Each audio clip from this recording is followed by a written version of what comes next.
Welcome to Shreveport Connection with Tommy. This video is on your SmackDown spoilers, your WWE main event that was earlier tonight, and superstars. But some brief WWE news.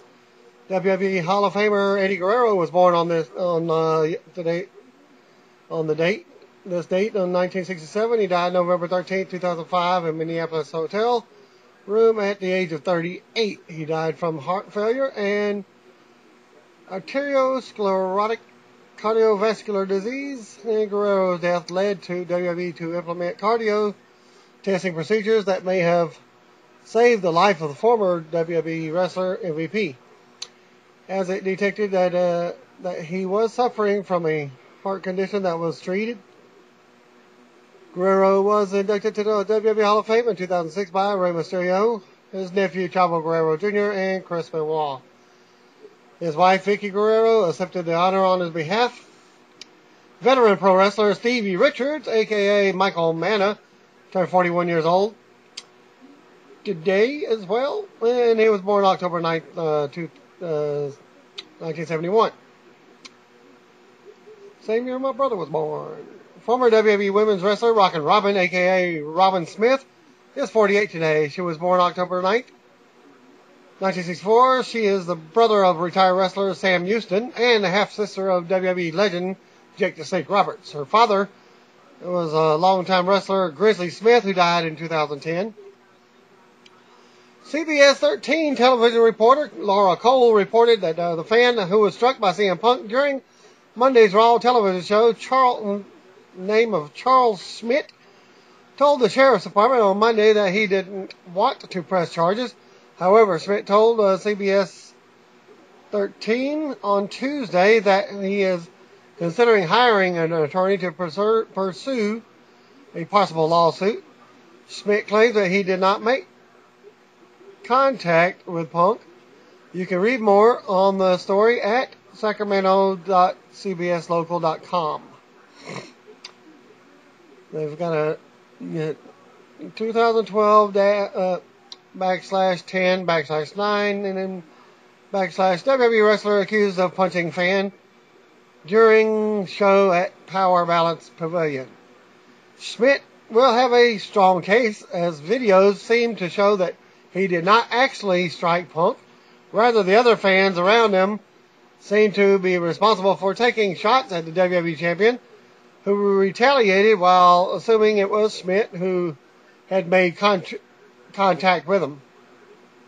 WWE issued the following statement to TMZ regarding this.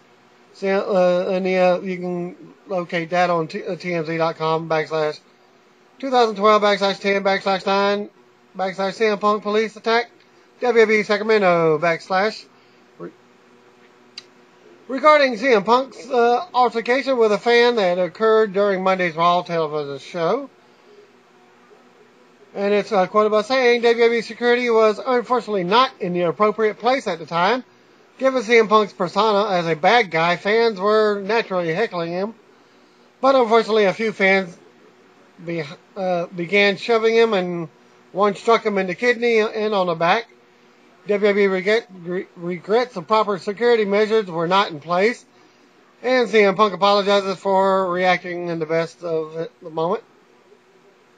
The fan who was struck by Punk told police later in the evening that he started to experience pain in his knees. This is the same person who stated in a video interview that he felt the tape from Punk's hand brushed against his face. I'm not sure how anything Punk did will cause him pain to his knees, though there was a lot of pushing and shoving going on in the crowd amongst the fans near Punk. In related news, the reporter shook Punk's hand when he met him at an indie show years ago. My knees just started hurting a minute ago. I'm willing to accept a 7-figure out-of-court settlement if the WWE champion wants to talk. So that was the whole thing was from the guy.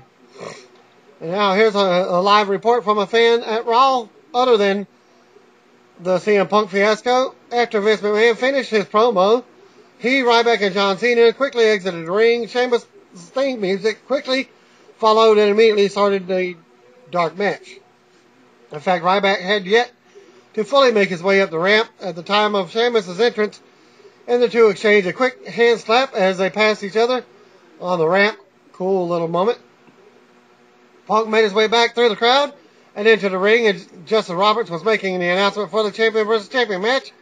The entire match was literally under 2 minutes, with the finish coming via Punk low blow to Sheamus for an intentional disqualification. As Sheamus was selling in the corner, Paul Heyman got on the mic and announced, "And still your WWE champion and the best in the world, CM Punk." To a chorus of boos, Heyman then passed the stick to Punk, who repeatedly shouted, "He's the best in the world," catchphrase, while perched atop the various corners of the ring. Sheamus then slowly fed up, did his pounding chest bro kick set up quickly, and nailed Punk with it, and just as Punk was mid-sentence, "I'm the best in the world," pop. If it was a cartoon, blam, splat, pow. Boot to the face. It was pretty funny. Predictable, but funny. Overall, the show felt a little lackluster. Sheamus vs. Wade Barrett match was by far the match of the night. It came off well with both guys worked their tails off. The Daniel Bryan vs. Kane was entertaining and fun to watch, but few matches seemed to have much substance. Although the Primetime Players vs. Rey Mysterio should receive an honorable mention, as all involved seemed to work hard to put forth a solid tag team effort. Xavier Woods wrestled Michael McGillicuddy in a pretty raw dark match. There was nothing extraordinary about the match.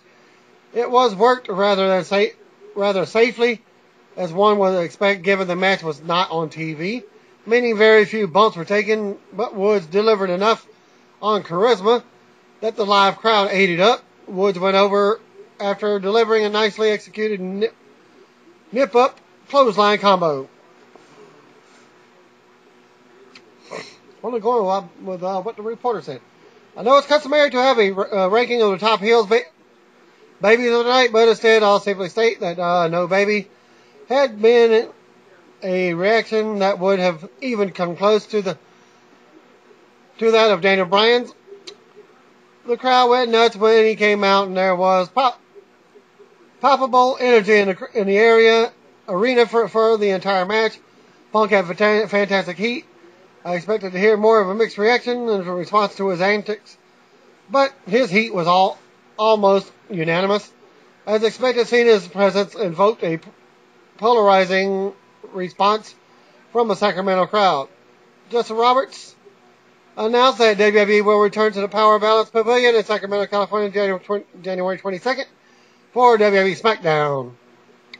The Power Balance Pavilion staff handed out free $10 WWE merchandise vouchers to fans as they entered the arena. Not sure if all the fans were able to receive one or not, as it appears as if they only had limited quantities on hand. The vouchers were conditional, however. They had to be used prior to 5 p.m. tonight, on the evening from Monday. Many fans were upset upon hearing this info when they tried to make a purchase using these vouchers after the show. The terms were printed in small, size 4 font at the bottom of the voucher. Fortunately, I redeemed my voucher under the deadline and was able to secure the new CM Punk Best in the World DVD for only $10 from the reporter. Mattel had a display set up near the concession stands with the various WWE action figures on display, but oddly not for sale. In addition, they also had a life-size John Cena WWE Brawling Buddy, aka Wrestling Buddy, for those of us who grew up during the 80s and 90s, on display. THQ had an Xbox demo of the new WWE 13 video game available for fans to sample. About 5 kiosks were set up with the associated flat-screen TVs and large marketing displays. The R-Truth Broda segment was flat and seemed like an utter waste of time. And that was the end of the fellow's report. Big Show will be this season's WWE guest star on the USA Original Series, Psych, according to a press release from USA. Psych debuts in its 7th season Wednesday, February 27th. You can read the release at tvbythenumbers.zaptoit.com. 2012. It's like /2012, /10, /10, Psych set season 7 premiere date, /152405. And there's a bunch of other numbers and jibber jabber on that. No word on what episode's show will be on, but I hope he somehow gets added to the Clue inspired episode. And now for your WWE main event results from earlier in the evening. It was taped on Tuesday. Opening video aired, followed by the pyro. Michael Cole and The Miz welcomed us from the ring. Miz is wearing his red sports jacket, and Michael Cole his normal suit. They hyped Big Show versus Randy Orton to set up for a very cool Big Show video. Backstage, Josh Matthews asked Big Show what his mindset was to face Orton. Show said he already beat Orton once, and now he has to beat him again to prove he is the most destructive force in WWE. Show made a fist, and his fist was as huge as Josh Matthews' head. And then he talked about all the bad things that would happen if you were hit by that fist. He promised to hit Orton with it tonight. Now you see this fist? It's almost just as big as Big Show's. Alright, back in the ring, Coleslaw and the miserable Miz set up the Randy Orton hype video. Backstage, Max Striker asked Orton about what he can expect now that Orton isn't suffering from an attack from Alberto Del Rio like he was the last time he faced Big Show on last week. Orton said he would deal with Del Rio later. He also said that he didn't believe lightning could strike twice for Big Show. He walked off, leaving Striker with a dopey look, and he made his in-ring entrance. Let's go to commercial. I cannot express how much I like this format, but where will they build to the match from the start of the show?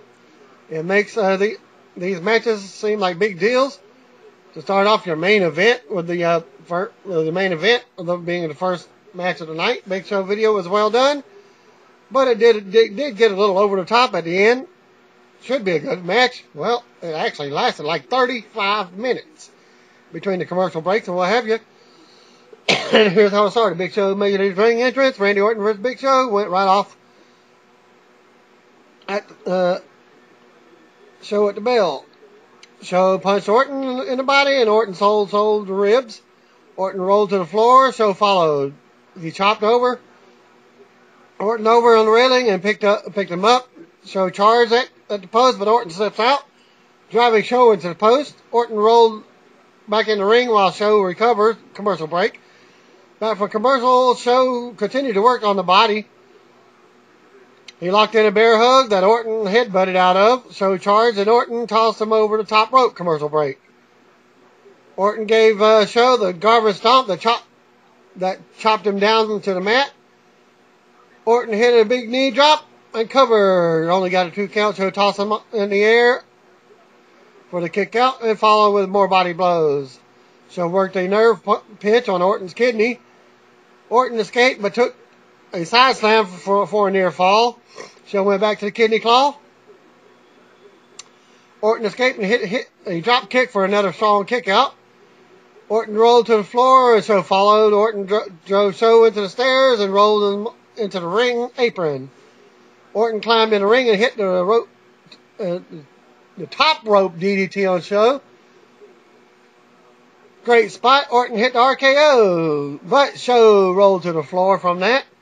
Orton followed and tried for another RKO on the floor, but Show shoved him into the ring apron, where his back hits. Show rolled Orton back in the ring and hit an elbow on the back. He locked his colossal clutch in one time. Orton appeared to pass out. Show hit 3 more elbows, and Show went back to the hold. Orton somehow woke up. Show rolled Orton over and stood him up for a chokeslam and pinfall victory.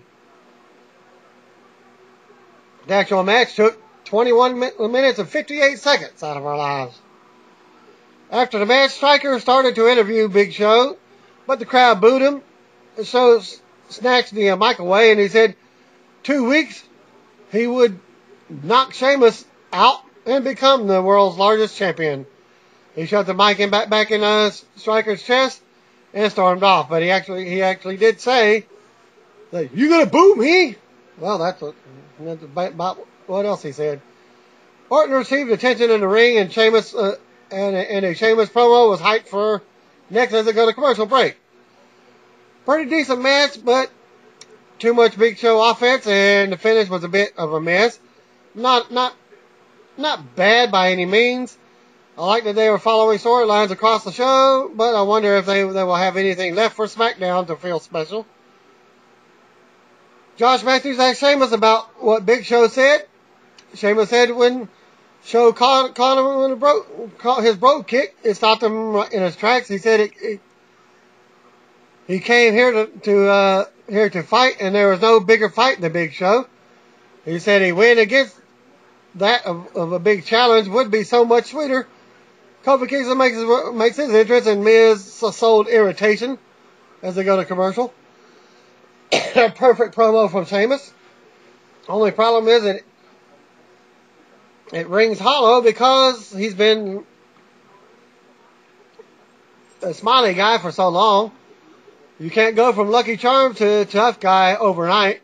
Hopefully this is a step one in fixing his character. So your match number 2 that ends the main event of a 1 hour program. 2 matches. Kofi Kingston versus Michael McGillicuddy. The match is joined in progress while I was washing dishes again during this match, so I didn't catch much of it. Kofi was on attack, but McGillicuddy came back with a Saito suplex. Suplex, I should say. A cut in show what happened between Larry King and Miz from Raw. Miz and Cole bickered, and Kofi hits the SOS for the win. Kofi Kingston defeated Michael McGillicuddy in 2 minutes 25 seconds of TV time. Miz climbed in the ring and handed Kofi a mic to do an interview. Kofi said that this was fun, and Miz crapped all over him for devaluing what they do in his Intercontinental Championship. Miz called him a drumline reject. Miz said Kofi would never be at Miz's level. Kofi asked if Miz really thought Kofi was a non-threat. He said maybe that's what he wanted Miz to think. He said Miz would never know until he faced Kofi in the ring. Miz told him to name the time and place. Kofi said next week in the main event, and Miz agreed. Kofi said he wanted the title to be on the line. Miz didn't respond, and Kofi told him he didn't have to put the title on the line, but it just proved that Miz was afraid of Kofi to make it better. Miz told Kofi that the match was on. Kofi said, "Sounds like fun." Miz tried another cheap shot on him. Kofi hit trouble and Miz attempted a shot on him, and Kofi countered with a trouble in paradise and held up the belt to close the show. Holy crap! They used actual logic about a title. Hide your kids, hide your wives. Sorry, Kofi's match was what it was, but he got a little mic time here and did well. I loved how they pointed out that the non-title matches are stupid when you challenge someone. Another good show. That would have been even better if there wasn't so much WWE programming each week. Even with big names, the show doesn't seem special. And Trent Dozier sends in the live report for Superstars and SmackDown. Match number 1 for Superstars. Wade Barrett versus defeated Tyson Kidd. The San Jose crowd was hot for this match. Barrett came out first to a good mixed reaction, and Kidd got cheers. Being the first match of the night helped, I think. But also this match was really good. It's been said a lot, but Tyson Kidd needs to be in a feud. As for Wade Barrett, he is awesome, but needs something to do. Also, the end came when about 8 minutes after Barrett hit a monster winds of change. I think that's what he calls it nowadays. It's also known as the Black Hole Slam of Abyss's fame. Sidewalk Slam of Kane. And followed it up with a souvenir. It was definitely the match of the night. Of course, there was only 2 matches. If there was another match, it would have been on Raw, the Raw brand of it. Match number 2, United States Champion Antonio Cesaro defeated Justin Gabriel. This was another good match. Not as good as Barrett versus Kidd, but still decent. There were a ton of USA chants, despite the fact that no Americans were involved in the match. People were probably just chanting for the title belt or something. This went about 7 minutes and ended with Gabriel went up top to go for the 450 splash, and Cesaro knocked him off and hit the neutralizer for the win. SmackDown spoilers for October 12th, 2012. Out first comes JBL, who did commentary with Josh Matthews this week.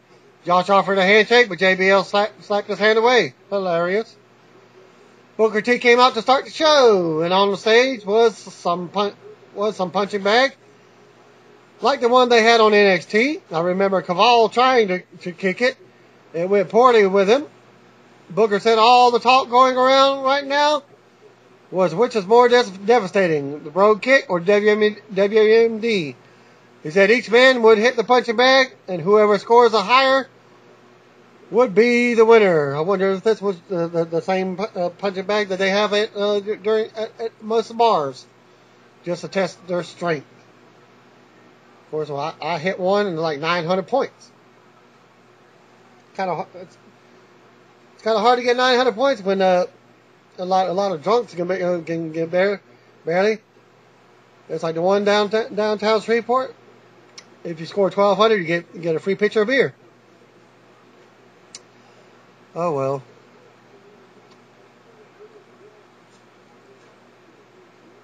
Okay.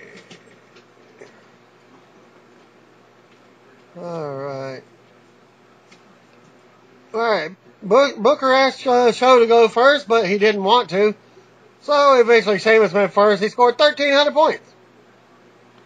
Well, that outdid mine. Big Show still did not want to participate, and Sheamus asked him if he was going to be embarrassed if his score was lower than his. Sheamus said what was really embarrassing, though, was Show's last World Heavyweight Championship match, which he lost in 45 seconds. This displeased Show, got his attention, so he eventually punched the bag and scored 1,800 to win. Show stared Sheamus down and left. As Sheamus was talking to Booker, Tensai attacked him from behind with one shot and went backstage. Before the match started, the show they showed some San Francisco 49ers sitting behind the announcers. Among them were Patrick Willis, Joe Staley, Mike, I hope I pronounced his name right, Iopati. Sounds like you gotta go potty. Anthony Dixon, Bruce Miller, and two or three others who the reporter couldn't make out. The Vikings' victory over them was nothing but a fluke. By the way, editor's note, that's a lie. Match number 1, Sheamus defeated Tensai. Sheamus went to the ring, and apparently we have a match. Because Tensai's music hit to bring him back out again, Sheamus jumped him before he got to the ring, and eventually the bell rang. Sheamus won in about 2 or 3 minutes with white noise, followed by a Brogue Kick. Sheamus, unlike some people, had no trouble picking up Tensai.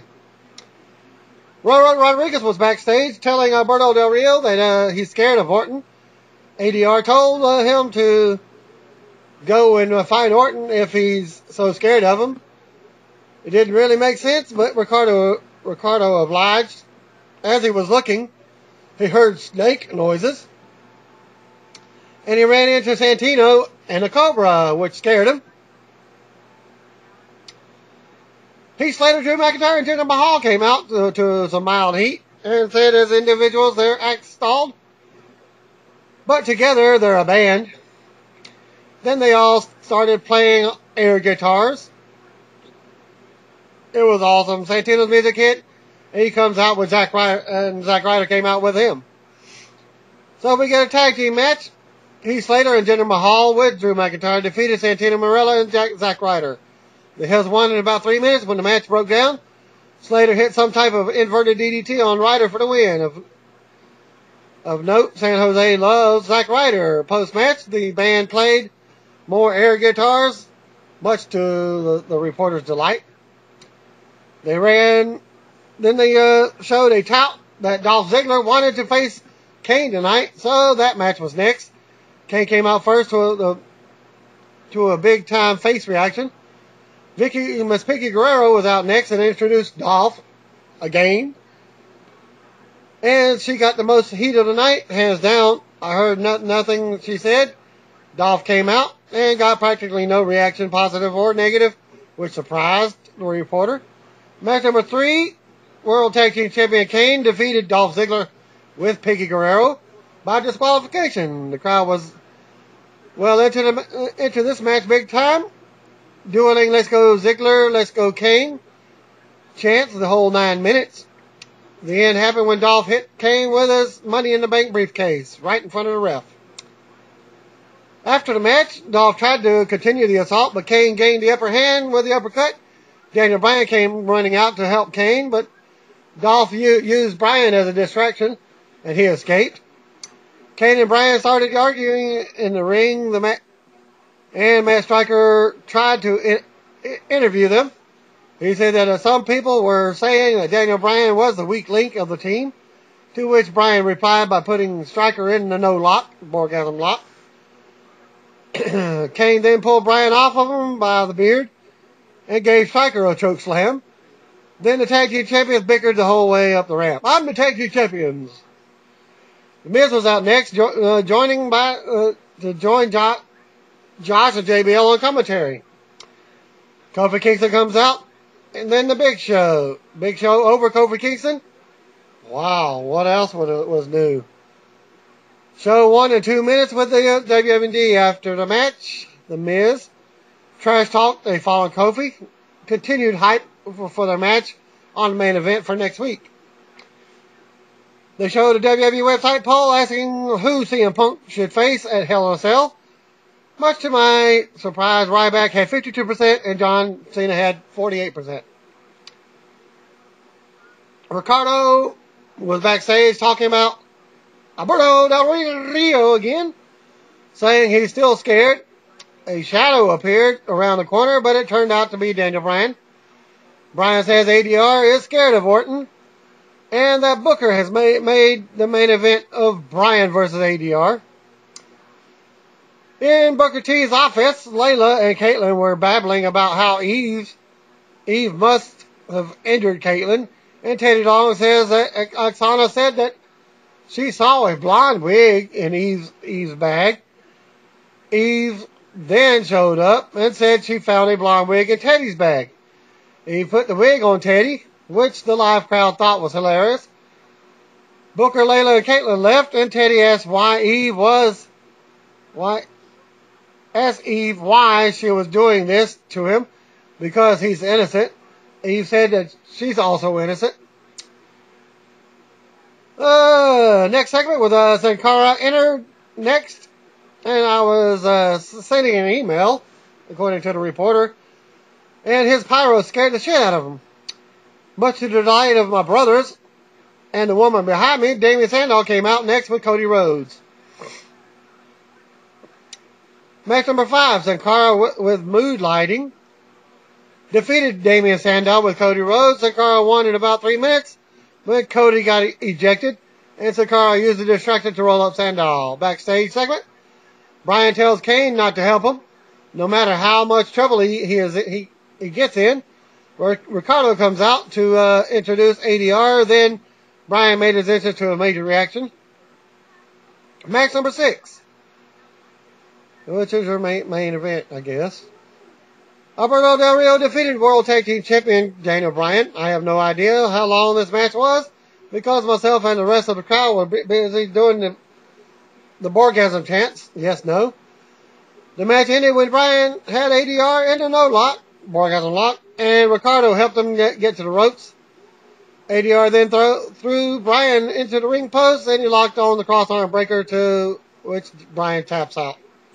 After the match, ADR showed footage of him beating down Orton a few weeks ago. ADR said Orton doesn't have the guts to show up. Alberto Del Rio started mocking Orton's different poses, and Randy eventually showed up and started beating Del Rio up. Ricardo eventually interfered, allowing ADR to escape, so Orton RKO's Ricardo through the announcer's table as Alberto watched from the ramp. And then they had a dark segment. As Orton celebrated in the ring, Big Show comes out and sweats and tells Randy to leave. Instead, Randy attacked Show and ADR came back out for a 2-on-1 beatdown. Sheamus came back out to even odds, and ADR ended up taking a brogue kick while Show took an RKO to send the crowd home happy. Overall thoughts from the guys' report. This was only my second live show ever, the first being San Jose SmackDown taping about 2 years ago. This was one much better, and the crowd was really hot the whole night, despite the tapings being 4 hours. Wade Barrett versus Tyson Kidd was the best wrestling at the tapings, while Daniel Bryan versus Alberto Del Rio and Dolph Ziggler versus Kane had the crowd entertained throughout their match. Personally, I'm sick of Sheamus, and I think he's like John Cena. So I was glad that he wasn't featured very heavily on the show. On the other hand, Big Show was all over the place tonight, and I was surprised that he got solid heat every single time. The amount of heat that Vicky Guerrero garners just by standing there is astonishing. In May, I went to the Strikeforce show at HP Pavilion in July. The reporter went to the UFC on Fuel event there too. And SmackDown had twice as many fans as both of those shows. The crowd was hot all night, and it was just an overall awesome night for the fan. And that ends my results for spoilers for this week for SmackDown